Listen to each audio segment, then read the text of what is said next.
Assalamualaikum warahmatullahi wabarakatuh. Saya Natasha Ananda, mahasiswa Fakultas Psikologi Universitas Mercu Buana.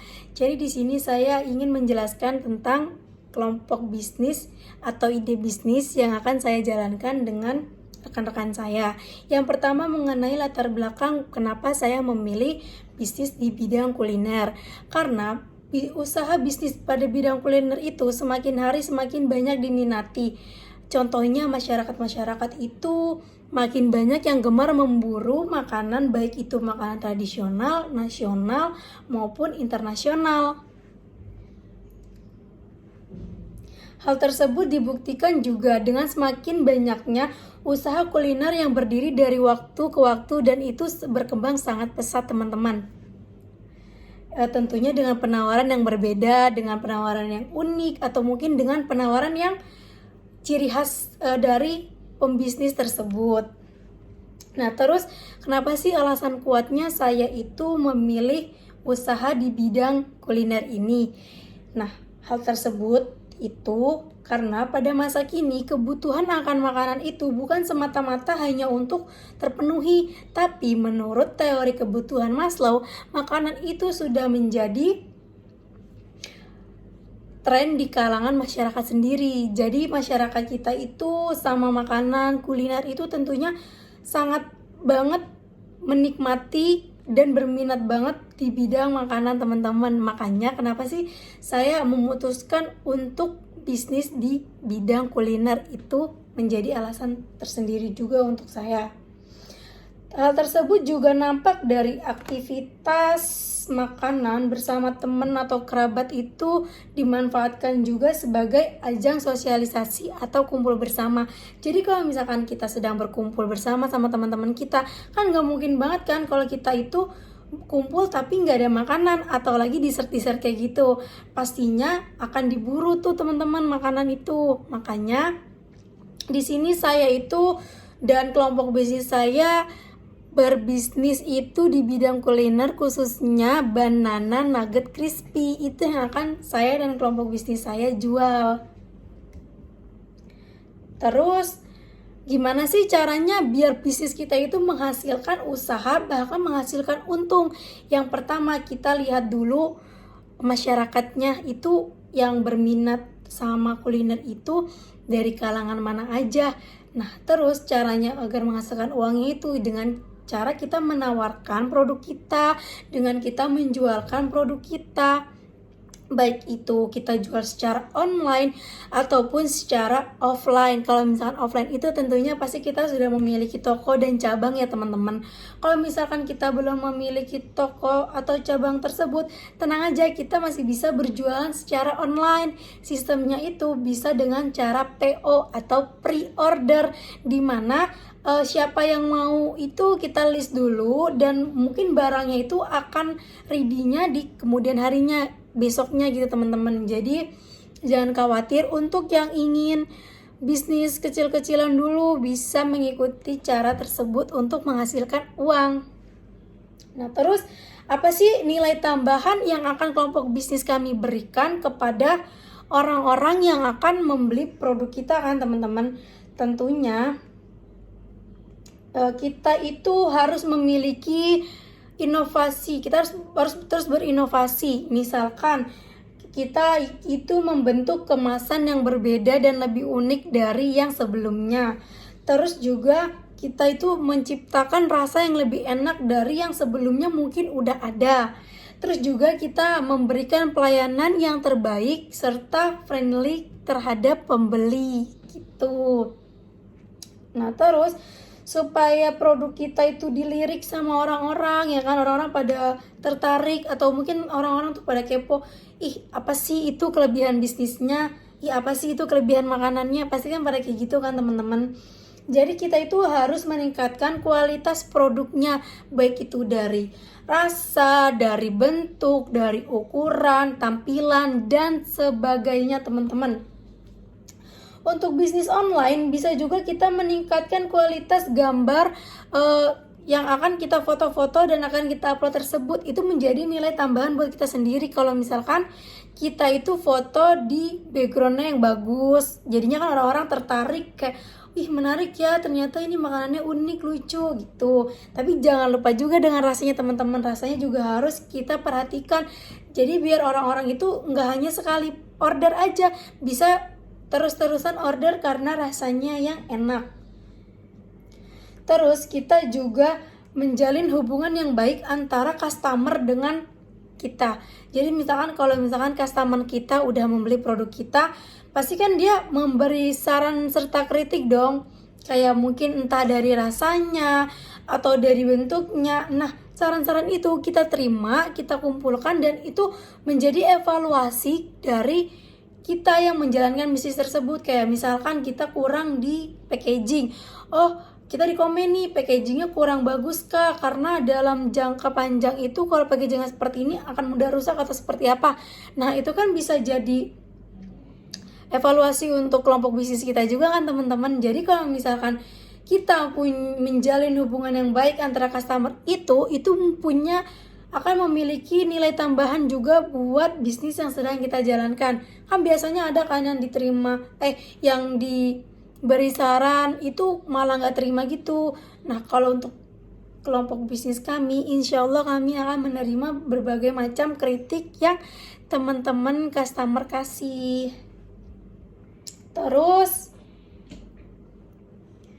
siapa saja sih yang akan menjadi target market kita? Yang akan menjadi target market kita itu yang pertama anak-anak, yang kedua itu remaja, yang ketiga itu orang tua. Kenapa kita memilih anak-anak, remaja hingga orang tua? Karena namanya makanan itu pasti tiga-tiga ini target kita itu pasti suka teman-teman. Karena kita mikir aja sih, siapa sih yang gak suka makanan gitu kan? Kecuali kayak misalkan kita menjualnya produk gitu, belum tentu misalnya kita menjualkan produk lip tint, nah orang tua suka kan belum tentu juga kan gitu. Kalau misalkan anak-anak itu targetnya itu yang spesifiknya seperti apa? Kalau untuk anak-anak itu ya teman, aku itu targetin dari anak SD, jadi kita bisa berjualan di SD gitu. Nah untuk yang remaja itu bisa sebagai anak kuliahan, itu target kita anak kuliahan, anak SMA. Dan kalau misalkan anak-anak itu anak SD. Kalau misalkan orang tua, tentunya pasti kan kalian punya saudara-saudara, kalian punya orang tua, yang orang tua tersebut pasti juga punya teman kan. Nah itu kita akan mempromosikan di situ, di lingkungan masyarakat itu orang tua, kayak sanak saudara kita atau teman-teman dari orang tua kita, itu menjadi target market kita. Terus seberapa besar sih potensi mereka akan membeli kalau misalkan untuk anak-anak ya?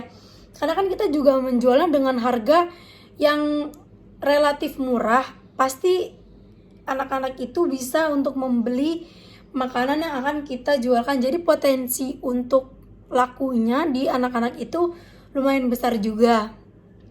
Terus potensi laku di kalangan remaja itu sangat memungkinkan lagi ya teman-teman, secara kan anak kuliahan gitu atau anak SMA, kalau misalkan mau tugas kelompok, kumpul-kumpul bersama, itu pasti yang diincar itu akan menyediakan makanan apa ya gitu.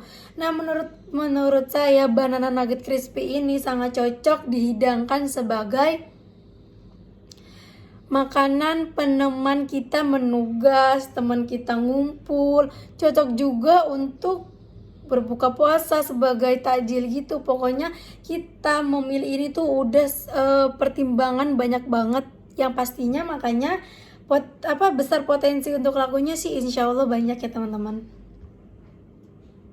Terus juga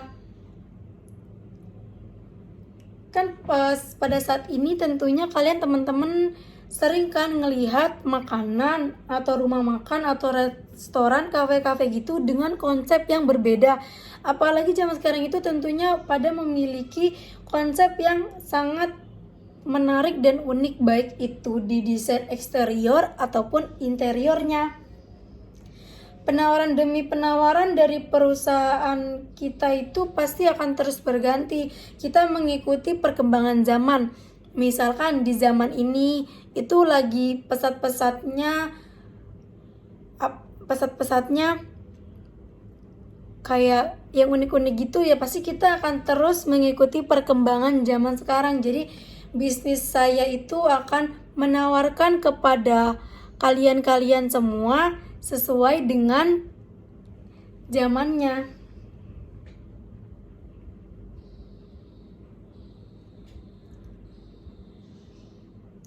Terus strategi marketing yang akan kita lakukan itu yang pertama, kita kenali pelanggan. Terus pastinya kita lakukan promosi dong teman-teman ya. Nah, promosi ini kalau misalkan di online itu banyak banget caranya. Yang pertama, kita bisa yang namanya endorse. Endorse dari selebgram atau endorse dari orang-orang yang influencer gitulah, orang-orang yang sudah mulai terkenal sama di masyarakat banyak itu, kita bisa endorse dia.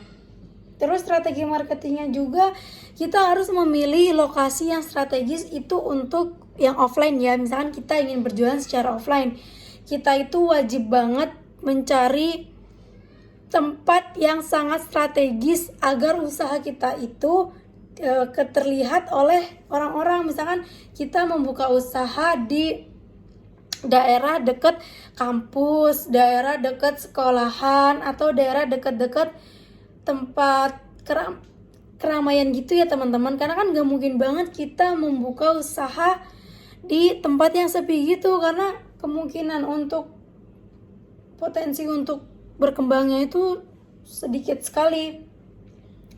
Terus strategi marketingnya juga yang kita akan itu menjalin hubungan dengan pelanggan yang seperti tadi saya sudah katakan. Namanya kita penjual, dengan customer itu kita harus menjalin hubungan yang baik. Kalau misalkan kita menjalin hubungan yang nggak baik, atau misalkan kita kurang ramah, kita nggak terima kan misalkan dikritik-kritik, itu kayak akan menimbulkan orang tersebut tuh kayak kapok gitu untuk beli di tempat kita. Jadi makanya kelompok bisnis kami itu akan sebisa mungkin menjalin hubungan dengan baik kepada para customer kami agar makin banyak yang menjadi pelanggan kami.